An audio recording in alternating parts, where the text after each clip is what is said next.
All right, so welcome back to Driveway. We are back in the shop again, of course, to hurry up and try to finish our prototype vehicle. So we got our springs set up, which are pretty much the same as the rear, and we're gonna have to figure out how we want to mount them up on the front here. I've got a couple ideas, and I don't think they're gonna be as extreme as the rear, but we're still gonna have the same style concept with some ratio change bars of sorts. So make sure you're staying tuned to see what type of weird thing we can figure out with this. Let's get to it.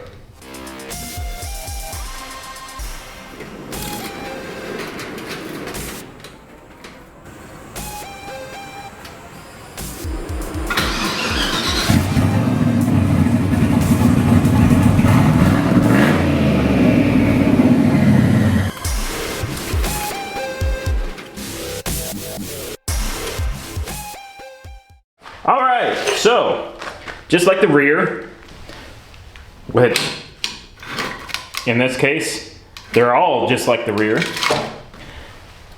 since the rear is kind of a front. But anyways, we got that horseshoe, and it's going to go somewhere. Most likely, it's gonna run a bar right up here. We're gonna get our spring mounted somewhere in here. Maybe just like that. Honestly, if we just come up, maybe right in the center of where this lands, we're looking at a pretty decent spot. Because I kind of just want to make a bracket that has two ends that will just terminate right on top of a bar of sorts. That'd probably be the simplest for what we want to do. So maybe I'll come up with that cross member bracket first. Then we'll know where our springs go. Then we'll just build a pivot point based off of that. That sounds like a plan. That's what we're gonna do. All right, so I got another bar measured out, fabbed up, and ready to rock. We're just going to kind of jam it in here.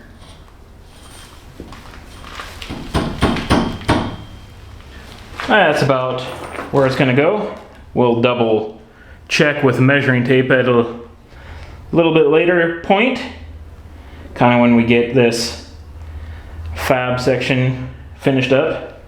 And the benefit of that bar landing kind of where it does is that will help strengthen our lateral forces through that A-arm, because that's pretty close to where their A-arm mounts in the rear.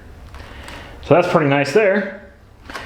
And then I also got the joint bracket kind of fabbed up. It was probably one of the better brackets I made, especially since I got that CNC machine now. I was able to, although it can't really cut holes very well, it can definitely dimple them for running the drill press. So that came out really nice as well. So let's go grab that, throw that on, then we'll be able to tackle the actual arms and fulcrums and all that type of stuff. So it's just a simple thing like this.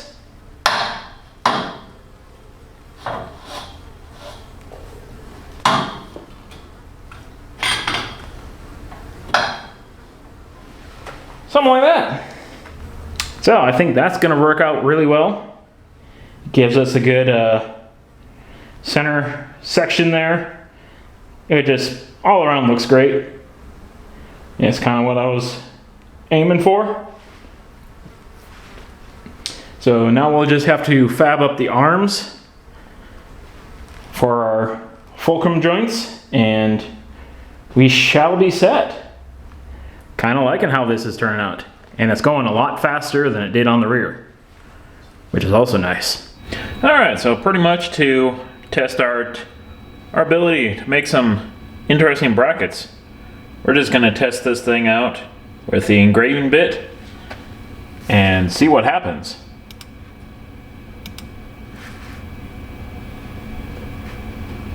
I mean, this could be interesting or it could get ugly. Let's send it.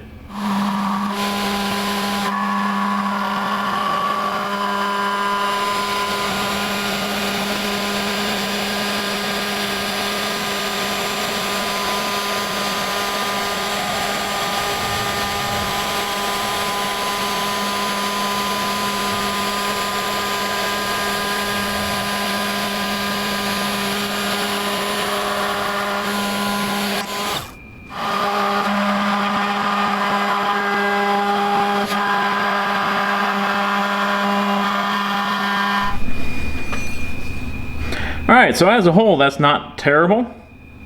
Kind of gets what I wanted it to do. Kind of described me a decent little line. So I can get my holes where they belong. I got a nice center punch. Not too bad. Alright, so anyways, hot off the grinder, we've got our bracketry. Looking pretty good. Should do what we need them to. Now, we need to test fit these things.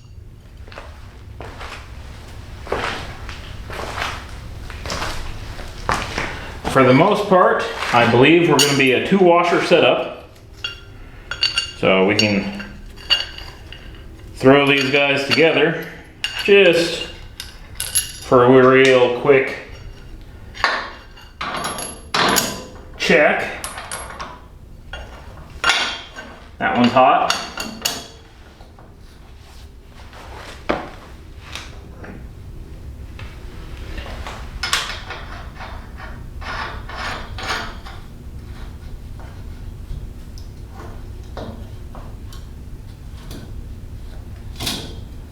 Yeah, something like that. Let's just lift that up. So then our bushing will come right in here. That is not looking like it's a 2-washer setup, but it does have a little bit of crush.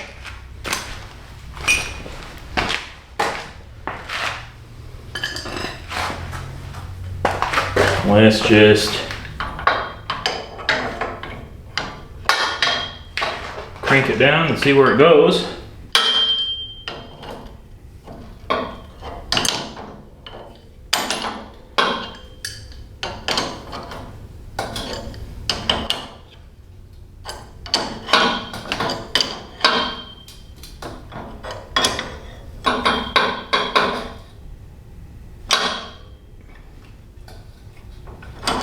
That feels about like it.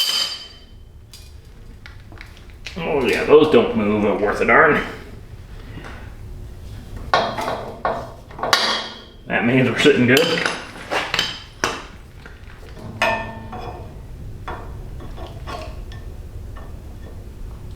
Okay, so it's definitely not a 2-washer. Interesting. So we're talking a little something like that. Well, I'm thinking that should work. So I'll have to go and kind of get that guy welded up. And then we'll have to get some brackets to hold this guy a little straighter in there. Move it out to maybe here.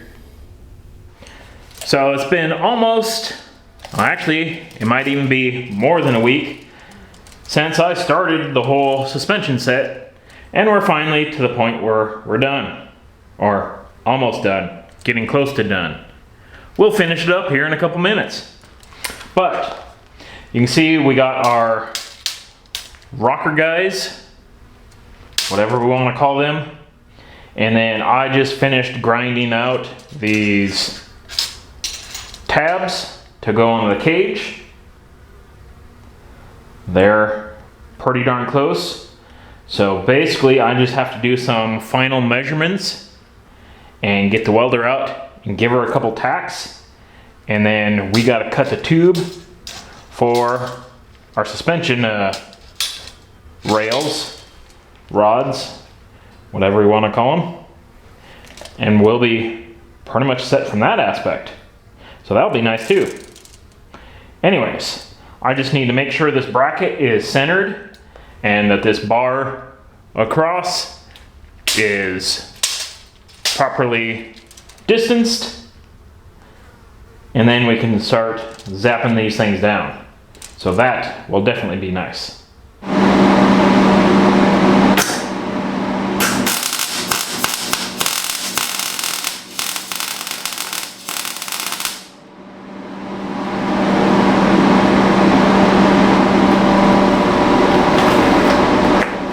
Well, that's looking pretty decent.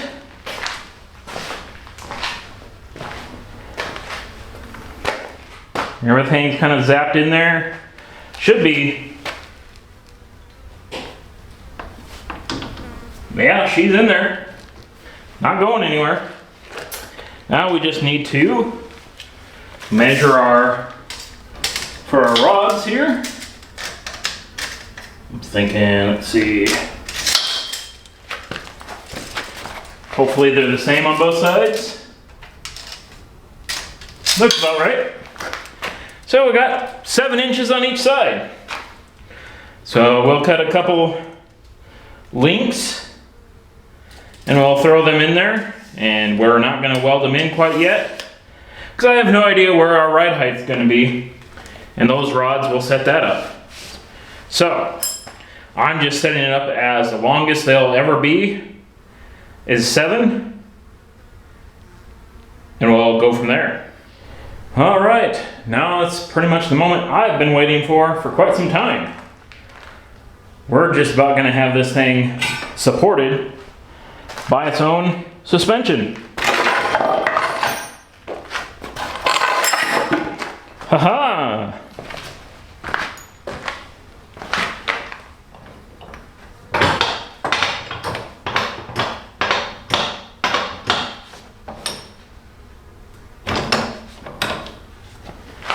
That guy in.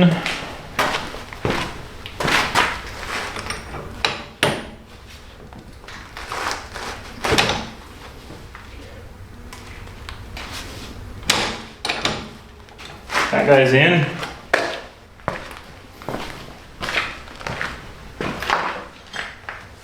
Guess let's lower her down.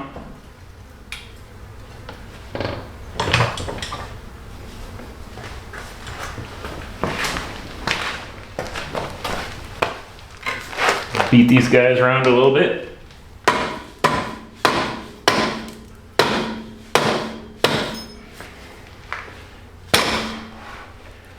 Bingo.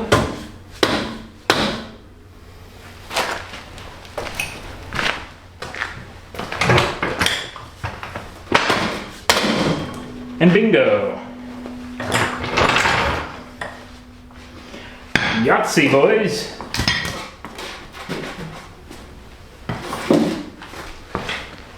All right.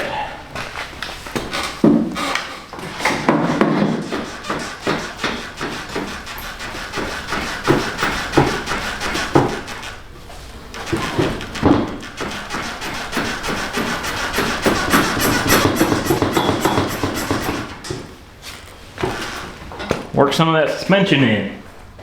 I say, what a glorious mess of tubes we got.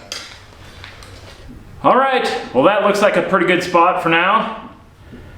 We got this thing sitting on its own wheels, and it kind of moves. So next time, we might have to deal with steering. And kind of the fun part, our springs here, getting really close to where our foot box should be. So we are running out of space fast. So we might be putting 5 pounds of stuff in a 3-pound bag. But I had to order some different brake pedal and clutch pedal So that way the master cylinders go that way instead of that way, because we're out of room. But this is looking pretty neat. I'm liking it. So hopefully you're liking it as well. And you're subscribed so you can see some more of this. Anyways, thanks for stopping by and watching. Hopefully we'll get to see you again later.